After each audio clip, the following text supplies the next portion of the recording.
जय हिंद दोस्तों, all Indian jobs में आपका स्वागत है। मैं राहुल राज। तो आज हम बात करने वाले हैं एसएसबी ट्रेडमेंस 2023 के लेकर ये अपडेट आ चुके हैं, जिसके बारे में हम बात करने वाले हैं। आपको 4 टॉपिक्स पे हम बात करने वाले हैं इस वीडियो में। तो सबसे पहले बता दें, आप लोगों को बहुत सारे स्टूडेंटों का और बहुत सारे भाइयों का जो फिजिकल्स हो चुके हैं, ठीक है। अब इसमें आपको कुछ स्टूडेंटों का आपको फिजिकल्स बाकी है, जो आपको 2-4 दिन और चलने वाला है, जो आपको पता है। एडमिट कार्ड के लिए मैंने ऑलरेडी वीडियो बनाकर आपको दे चुका हूं कि कैसे एडमिट कार्ड डाउनलोड करना है। अब बात करते हैं आपको कि जो स्टूडेंट क्वालिफाई कर जाते हैं तो उसके लिए क्या है, एग्जाम सिलेबस क्या है जानना अनिवार्य है। किस किस चैप्टर से आपके क्वेश्चन पूछे जाएंगे, क्या निगेटिव मार्किंग रहेगा या नहीं रहेगा, इसके भी बारे में बात करेंगे। एग्जाम ऑनलाइन लिया जाएगा या ऑफलाइन लिया जाएगा, इसके बारे में बात करेंगे। 4 टॉपिक्स, एक एक टॉपिक्स को क्लियर करते चलेंगे। कहीं भी डाउट हो आपके लिए कमेंट सेक्शन खुला है। चलिए बिना देरी किए चलते हैं डिटेल्स को। कहीं भी डाउट हो कमेंट सेक्शन आप में कमेंट करें। साथ ही आपसे एक रिक्वेस्ट है, प्लीज़ कमेंट सेक्शन में एक भारतीय होने के नाते आपसे ही रिक्वेस्ट करना चाहते हैं, कमेंट सेक्शन में जय हिंद जरूर लिखें। जय हिंद लिखने में आपको तो ऐसी कोई परेशानी नहीं आनी चाहिए, जो आपको लगे कि आपको देश के लिए सेवा करने के इतना इच्छुक हैं, तो जय हिंद जरूर लिखिए। चलिए वीडियो को शुरू करते हैं।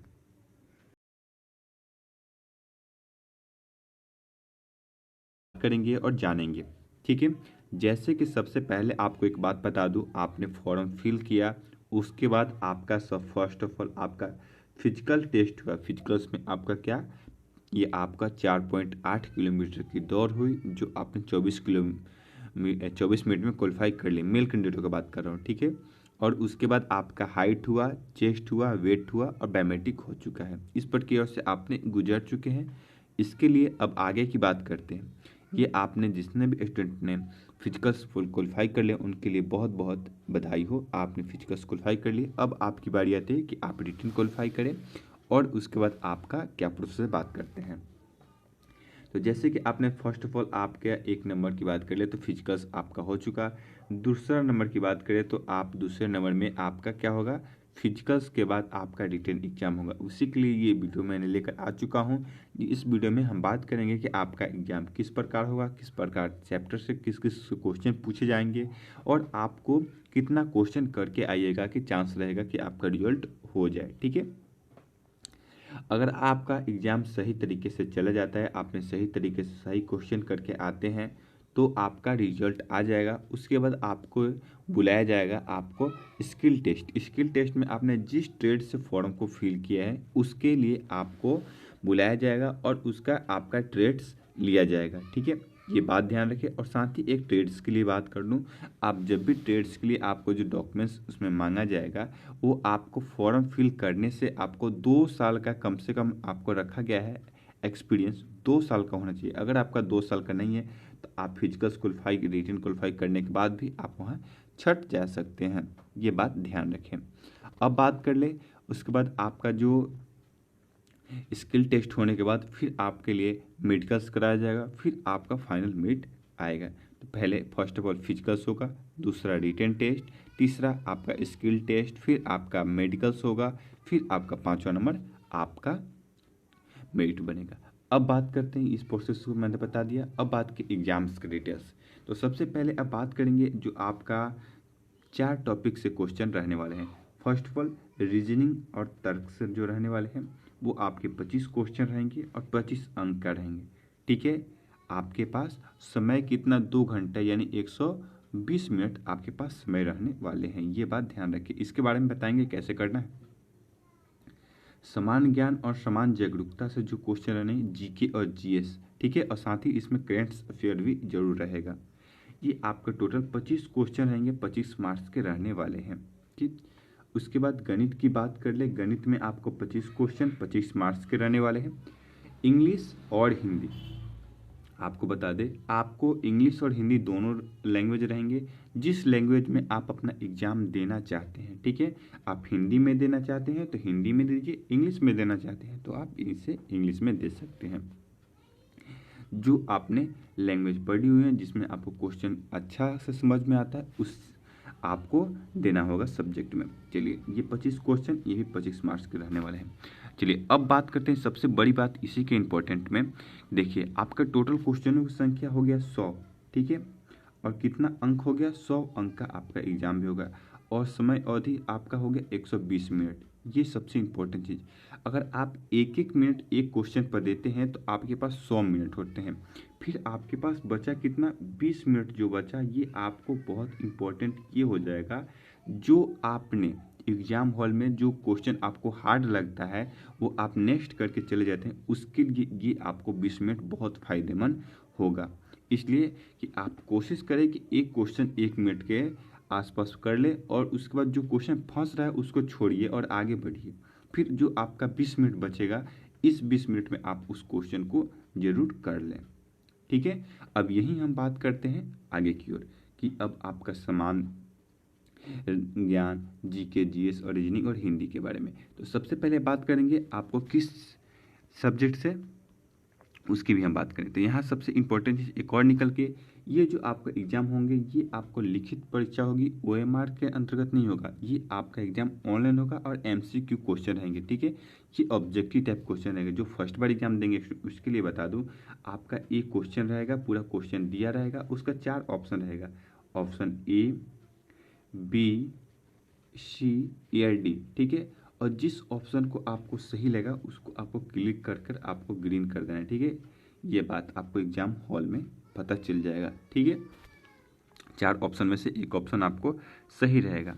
चलिए इस परीक्षा में अलग अलग विषयों से, मतलब टोटल क्वेश्चनों की संख्या क्या रहने वाली है, 100 क्वेश्चन आपके रहने वाले हैं। देखिए अब प्रत्येक क्वेश्चन आपको 1 अंक के रहने वाले हैं। कुल अंकों की संख्या 100 होनी है। समय अवधि आपको 120 मिनट रहने वाले हैं। और साथ ही अब सबसे इम्पोर्टेंट चीज़ आपको यहाँ बता दें, इस परीक्षा में कोई निगेटिव मार्किंग नहीं है। अगर आपको कोई क्वेश्चन नहीं आता है तो उसको छोड़ना नहीं है, ठीक है।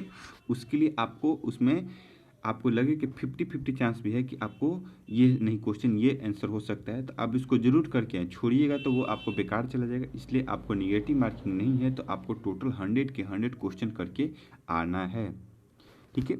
आगे की बात करते हैं। अब बात कर लेते हैं आपको सामान्य ज्ञान, यानी आपको जीके जीएस से क्वेश्चन रहेंगे, वो किस किस विषय से क्वेश्चन रहने वाले हैं, इसके इम्पोर्टेंट सबसे बड़ी बात। तो जैसे भारत और पड़ोसी देशों के विभिन्न घटनाएं, ठीक है, ये आपको करंट अफेयर में क्वेश्चन पूछे जाएंगे, ठीक है। भारत के और भारत के पड़ोसी देशों की घटनाएं, जो अभी फिलहाल जो घटना घटी हुई है इसके बारे में आपको क्वेश्चन पूछे जाएंगे, ठीक है। ये आपका करंट अफेयर में इसके क्वेश्चन रहते हैं। आपका कम से कम ये 7 के आसपास क्वेश्चन रहते हैं करंट अफेयर के। भारत के इतिहास से क्वेश्चन रहने वाले हैं, ठीक है, और भारत की संस्कृति से भी रहने वाले हैं, भारत के भूगोल, भारत के अर्थशास्त्र, भारत की राज्य व्यवस्था या सामान्य राज्य व्यवस्था से, ठीक है, भारतीय संविधान से क्वेश्चन रहेंगे, वैज्ञानिक रिसर्च, यानी आपको रिसर्च यानी आपने जो साइंटिस्ट ने किस चीज़ को कब खोज की, किसने खोज की, इसके भी आपके क्वेश्चन रहने वाले हैं। सामान्य घटनाएं, कौन सी घटना कब हो रही थी इसके बारे में आपको याद, यानी ईस्वी वाले भी आपको क्वेश्चन रहने वाले हैं। चलिए आगे की ओर बात करते हैं। अब बारी आती है गणित के। गणित के किस किस में आपको चैप्टर से रहने वाले हैं इसके बारे में बात करें। संख्या पद्धति, यानी इंग्लिश में नंबर सिस्टम, दशमलव तथा भिन्न से, वर्गमूल से, प्रतिशत से, लाभ हानि तथा छूट, अनुपात से अनुपात, औसत, साधारण ब्याज और चक्रवृद्धि ब्याज से क्वेश्चन रहने वाले हैं। सापेक्षिक, समय दूरी, समय कार्य, नल टंकी, मिश्रण, पर्याय और आपको क्वेश्चन रहने वाले हैं। चलिए अब बात करते हैं नेक्स्ट चैप्टर की, नेक्स्ट से अब बात करते हैं हम रीजनिंग के क्वेश्चंस के बारे में। किस किस चैप्टर से आपको रीजनिंग से क्वेश्चन आते हैं, ठीक है। तो आपको कोडिंग डिकोडिंग से आपका कम से कम 3 या 4 क्वेश्चन रहने वाले हैं, ठीक है। उसके बाद आपका समानदर्शिता से भी आपके क्वेश्चन रहेंगे। रिलेशनशिप से, यानी आपको रिलेशनशिप में यानी ब्लड रिलेशन से भी क्वेश्चन रहेंगे, रिलेशनशिप से भी आपके क्वेश्चन रहेंगे, ठीक है। आपको इसी प्रकार से आपको सारा अर्थमेटिक रीजनिंग, क्वालिफिकेशंस रहेंगे, थर्मिक नंबर्स रहेंगे, समानता एवं विभिन्नता से रहेंगे, संस्थापित दृष्टि से रहेंगे क्वेश्चन आपको। इसी प्रकार से आपको नॉन वर्बल से भी क्वेश्चन रहने वाले हैं। फिगर वाले भी क्वेश्चन रहेंगे आपको, ब्लड रिलेशन से भी रहेंगे, गैपिंग से भी रहेंगे, ठीक है। और देखिए ट्रेड में अभी तक ऐसे पासा से क्वेश्चन नहीं पूछा गया है, हो सके तो आपके पूछे जाए। सीटिंग अरेंजमेंट से भी आपके क्वेश्चन जरूर रहने वाले हैं, इसलिए कि आईटीबीपी में सीटिंग अरेंजमेंट से आपके क्वेश्चन पूछे गए थे। चलिए आगे की बात कर ले। अब सामान्य हिंदी के बारे में बात कर ले। तत्सम से, समास से, संधि से, आपका विलोम शब्द से रहेंगे। शब्द आपको लिंग, स्त्रीलिंग पुल्लिंग से रहेंगे। वाक्य में त्रुटि वाले क्वेश्चन रहेंगे। लोकोक्ति और मुहावरे जरूर रहते हैं, ठीक है। और आपको अलग अलग शब्दों से आपको एक शब्द यानी पूरी एक लाइन में दिया रहता है, जो पूजा करते हैं उसे क्या कहते हैं। ऑप्शन में जैसे पुजारी इसका आंसर रहता है। इस प्रकार से भी क्वेश्चन रहने वाले। इस चैप्टर से आपके टोटल क्वेश्चन रहने वाले हैं। तो लगभग मैंने आपको सारे डिटेल्स बता दिया। इसके बाद भी कहीं डाउट है तो आप क्वेश्चन पूछ सकते हैं। चलिए अब हमने सबसे पहले रखा था आपका किस किस सिलेबस क्या है, इसके लिए मैंने बता दिया 25-25 का सारा रहने वाला। किस किस चैप्टर्स क्वेश्चन है ये भी मैंने बता दिया। क्या निगेटिव मार्किंग रहेगा ये भी मैंने आपको बता दिया कि हाँ निगेटिव मार्किंग नहीं रहने वाला है। ये आपका एग्ज़ाम ऑनलाइन होगा या ऑफलाइन होगा, ये एग्ज़ाम आपका ऑनलाइन होगा, इसके लिए भी मैं बता दिया। अब बता दूं आपका एग्ज़ाम कब होने वाला है, तो इसका एग्ज़ाम नवंबर के आसपास आपका एग्ज़ाम हो जाएगा। तो फ्रेंड सारा डिटेल्स लगभग मैं बता दिया। इसके बाद भी कहीं डाउट है कमेंट सेक्शन आपके लिए खुला है, जल्द से जल्द कमेंट करें, मैं कमेंट का रिप्लाई देने के लिए। जब तक लिए जय हिंद दोस्तों, वंदे मातरम।